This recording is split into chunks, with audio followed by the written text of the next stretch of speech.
a serious resistance movement would instead be training the appropriate people for leadership positions. The alternative culture sees the enemy as this constraining set of values, of convention, social convention, rather than systems of power. The main program of attacking boundaries has had serious consequences on the left and across pop culture as a whole. These were not just any teenagers, they were privileged and they were male. And this has had some pretty drastic consequences for women and girls. Alienation may be a good place to start, but you can't stop there. Alienated individuals, by definition, cannot do loyalty or solidarity. Okay, they're alienated. And you are going to have solidarity to build a serious movement, which means you have to play well with others. Okay, it's a group project. Now that adolescent concern of identity, of who I am, this takes on an importance that outweighs what one might actually do. So the counterculture is a product of this psychology, and that's where it's been permanently stuck. The concerns of adolescence, its gifts and its shortcomings, are the framework for the alternative culture that we now have.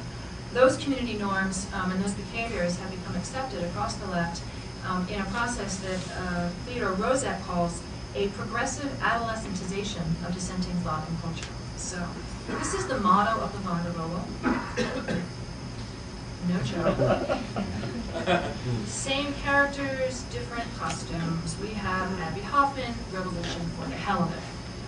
Now on the positive side, the gifts of youth would be that incredible moral vigor. Right? It just cannot tolerate hypocrisy of any kind. The fearless courage, the passion, the idealism. You know, by the time you're 30, that's where and then. By the time you're 40, it's pretty well over. Every movement needs an invigoration of that, and just that constant effusion from the young. But the alternative culture stops that vigor from effective action. And when you can't fight power, all you can fight is each other. And this is what Florence Kennedy calls horizontal hostility. Here's a diagram. So in the first panel, the king has all the power, and the poor people cannot figure out how to fight back. So they're sad. In the second panel, they've figured out they can do resistance. They are fighting up the hierarchy. They've got their solidarity, they've even got some weapons, they're going to try. King's not so happy. Third panel, they want to fight, but they're not fighting up. They've decided that resistance is not possible or is impractical. All they have left to fight is each other. And this is horizontal hostility. This can be a feeding frenzy of ugly gossip, character assassination. In more militant groups, it often takes the form of paranoid accusations. And in the groups that encourage macho posturing, it ends with men shooting each other.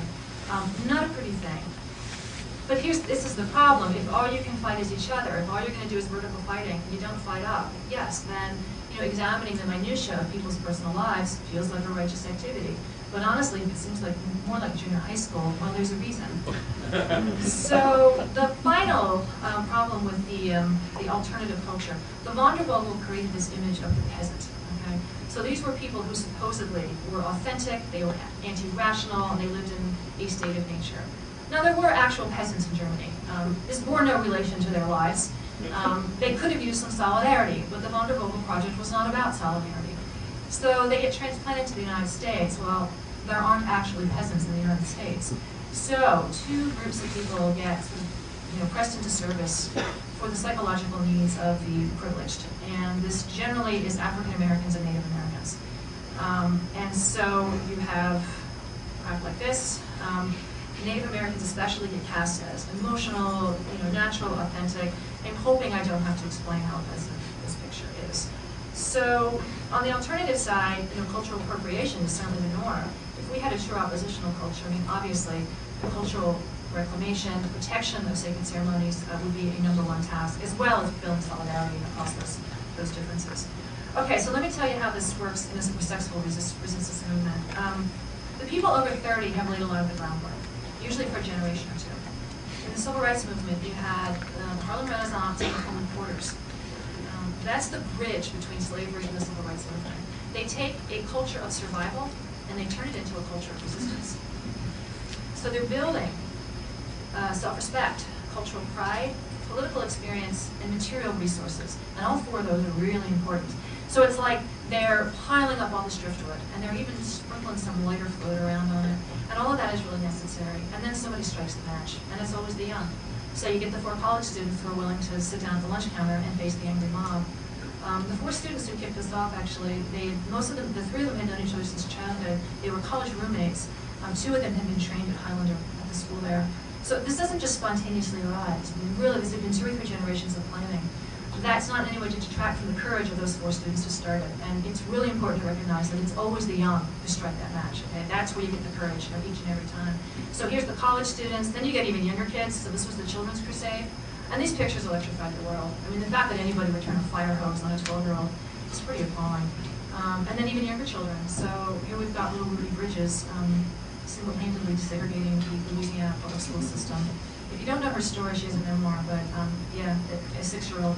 And I gotta say that it's, we don't have any right to be standing on the sidelines while our planet is murdered, saying there's nothing we can do, there's nothing we can do, when a 6-year-old can produce this kind of courage, right? Okay, the British suffragettes follow a very similar pattern.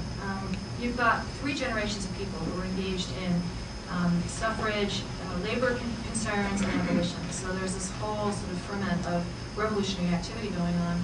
Emmeline Pankhurst, who's one of the leaders of the British suffrage movement, she had Uncle Tom's Cabin read to her as a bedtime story. And she wrote in her journal, "Young as I was, I could not have been older than 5 years. I knew perfectly well the meaning of the words slavery and emancipation." Now that's a culture of resistance. In turn, her daughters, Christabel and Sylvia, are raised in the struggle. They used to cry because they were too young to go to political meetings, which I think is very cute. And then one day, Sylvia says to her mom, "How long you women have been trying for the vote? For my part, I mean to get it." And so Emmeline writes in her journal, "Was there a difference between trying for the vote and getting the vote?" She realizes what she has to do. If she can bring together that fearless courage of the young and the experience of the old, she would create a movement that could do it. And she was right, and that was what she did. And hence she created the WSPU. They did massive, relentless civil disobedience. They were tortured in jail with force feeding. Parliament passed a law saying that they could be tortured. So just flat out, yes, we're going to torture you. And Christabel escalates the troops. So from that point, they do arson. They blew up mailboxes, golf courses, historic buildings, and train stations. And they did all of that wearing corsets, which meant that they couldn't breathe. So they were, running through, the dark fields, being chased by police, encumbered in 30 pounds of skirting, climbing walls and scaling fences, and blowing up buildings. And that is how they won the vote, was through arson. Gandhi was actually a big fan of the suffragettes. He subscribed to 3 different London newspapers so that he could keep up with their actions.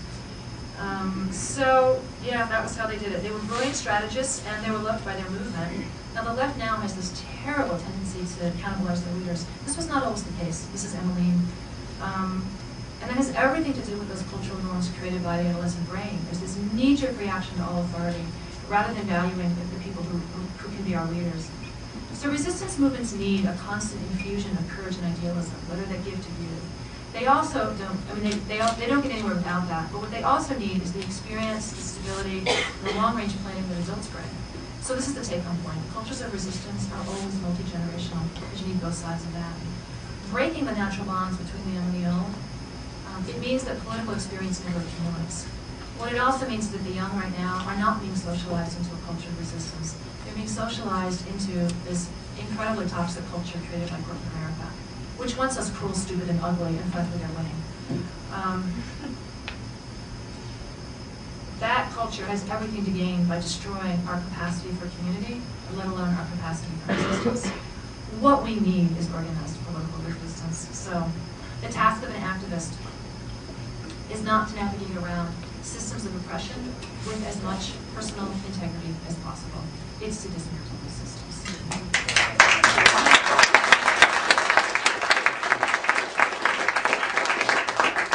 Consumers' choices, spiritual choices, lifestyle choices are not going to disrupt global arrangements of power, and that's the problem. To get to a real resistance, we need that culture of resistance. Instead, we have what I call permaculture link. So it's the voluntary simplicity people, all that lifestyle stuff. I call them the wing bees. So instead of the NIMBYs, we have the wing bees. That's only in my backyard. Taken as a whole, they dismiss political activism as either impractical or impossible. I know there are some exceptions, but by and large, that's where they fall. This makes no sense. And in fact, it's a very bad habit that the left is going to have to give up. We are the people who need to be shouting from every rooftop and every street corner. Resistance is not only possible, failure is impossible given what's at stake. So let's pretend for a minute that we are in Nazi-occupied France, or we are in US-occupied Vietnam, or we are in US-occupied North America. Would anybody really suggest that riding our bikes and buying organic shampoo would drive them out and win back our freedom? I don't think so. Now, I know that we have an emotional reluctance to naming perpetrators. It's always hard to name a perpetrator, right? They do have names and addresses. More important, the infrastructure of industrial civilization is incredibly vulnerable, a point to which I will return. So how would a resistance movement be organized? Well, throughout history, you've got the culture of resistance that builds the new institutions that will be prepared to take over as the old system comes down. And then you've got the frontline resistance that does the actual confrontations with power. Now, I want to be clear that when I say combatants, word like that, that does not have to mean violence. The distinction is not between violence and nonviolence. The distinction is between doing something and doing nothing. So it's between confronting power in some direct way and submitting to power. So we need lots and lots of people to do that standard work that the culture of resistance does. Local economies, participatory democracy, systems of justice, all of that, especially that loyalty and material support. And what am I trying to say? Okay, yeah, the direct support for the frontline resistance. That is like the key moment where you decide whether you're really a culture of resistance. And the vast majority of people involved in any kind of resistance, even as a concept, I think we just need to accept the vast majority of them aren't going to do shit. And that's okay. Because in regular armies, only 2% ever take up weapons. So the other 98% of the armed forces just do the support work. The same is true with the IRA. Only 2% ever took up weapons. The other 98%, they did the support. Most people don't really have the personality for it, or they can't take the risk for reasons that are totally legitimate. What you need always is that 2%. So all of this, the last 30 minutes, the last 30 years, this is for you who are the 2%, because I know you're here, and you are the people that I want to talk to. Because we need to take down industrial civilization. We need warriors who will put themselves between what is left of this planet and fossil fuel. Now that could be done non-violently. If we hit the numbers, we can shut this party down by midnight. I don't see the numbers. I would love to be wrong. I would, in fact, vastly prefer to wage this struggle non-violently, but I don't see the numbers, and my longing will not bring them forth. And it's a little late in the day for millennialism. So, given a realistic assessment of what we actually have, the only viable strategy that I can see is direct attacks on infrastructure. In very plain terms, we need to stop them. Now, this is not a game for children, and this revolution is not for the hell of it. We need a serious underground organization that has the discipline, the training, the command structure, and the strategic savvy to coordinate decisive attacks on a continental scale, and we needed it yesterday. And it would be really great if the permaculture wing would get on board and provide that loyalty and material support. But at the very least, they've got to stop saying that this can't be done. It can. The only real question is, why aren't we doing it? And I hate that the answer may be that we are the people who benefit from this repulsive arrangement of power. So, not only can it be done, there are books that will tell you how. This is from the U.S. Field Manual on Guerrilla Warfare. This was actually paid for by your tax dollars, so you might as well read it. Just saying. Asymmetric warfare. If there was ever an asymmetric conflict, this is it. So these are the 6 principles. Basically, this is when one group has all the money and all the weapons and all the power, and the other group doesn't have crap. This is not a pitched battle. You are not trying to fight and hold ground. What you're especially after is cascading systems failure, okay? And that is the phrase for this movement, cascading systems failure. You accomplish your objectives as swiftly as you can, and then you disappear, okay? You're not trying to hold ground. And I want to add, I shouldn't have to, but let's add this. The point is not to make a statement. It's to have a decisive material impact, okay? In other words, you bring it down. Now, the reason you can learn about asymmetric warfare in places like West Point and the U.S. Army and in training camps all over the world is because it works. The principles have been honed for decades. As a strategy, direct attacks on infrastructure is highly effective. So please, stop saying that this doesn't work. Now, beyond the general principles,